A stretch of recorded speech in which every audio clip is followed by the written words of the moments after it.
Halo leaders, dalam kesempatan kali ini saya akan membahas tentang komunikasi seorang pemimpin yang etos, patos, dan logos. Setiap leader harus mampu memahami dan mengaplikasikan komunikasi yang efektif dan efisien sehingga pesan yang disampaikan bisa diterima oleh audiens bahkan terrealisasi sesuai dengan apa yang diharapkan. Menurut Aristoteles, komunikasi adalah pendekatan klasik dari retorika. Seseorang yang ingin mempengaruhi orang lain untuk setuju dengan apa yang diharapkannya harus memenuhi 3 konsep, yaitu etos, patos, dan logos.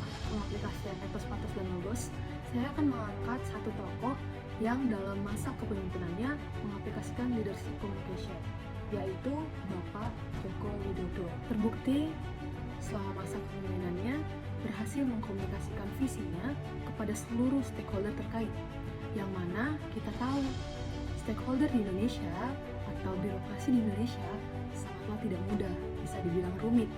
Namun visinya tersebut bisa terwujud. Yang pertama, etos. Berbicara tentang etos, berbicara tentang kredibilitas seseorang. Kita tahu Bapak Joko Widodo telah memiliki kredibilitas yang baik, dimulai dari menjabat menjadi seorang wali kota Solo, dilanjut dengan gubernur Jakarta, hingga ke Presiden Republik Indonesia. Beliau mampu mewujudkan visi-visinya dan mengajak seluruh stakeholder bekerja sama mencapai perwujudan visi tersebut. Contohnya, merelokasi pedagang kaki lima, pembangunan di berbagai daerah, dan masih banyak lagi. Yang kedua, patos atau konsep pengembangan yang jelas. Pembangunan desa-desa hingga perkotaan, hal ini menimbulkan empati besar dari masyarakat. Yang ketiga, logos atau informasi penting dan akurat. Dalam mengkomunikasikan programnya, beliau memberikan fakta dan data yang akurat sehingga program dapat diterima dan direalisasikan bersama.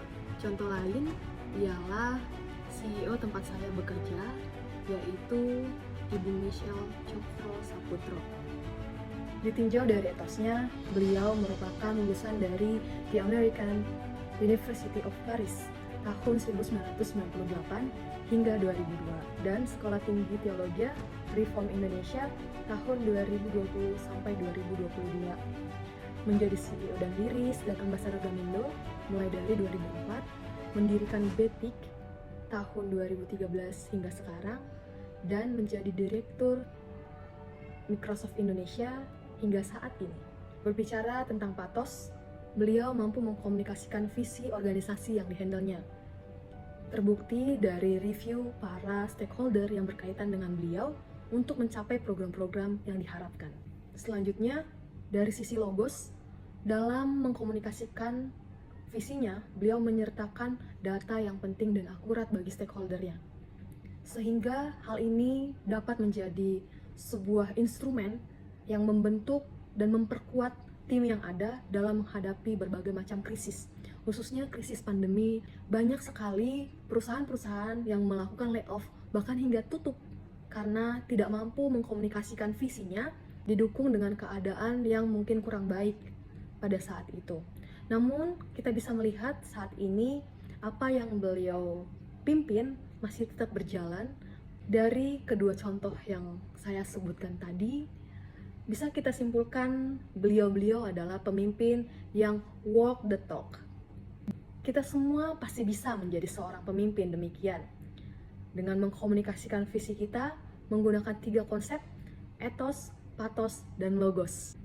Selamat menjadi seorang pemimpin masa depan, dan bergeraklah lebih cepat untuk mengaplikasikan etos, patos, dan logos dalam leadership communication.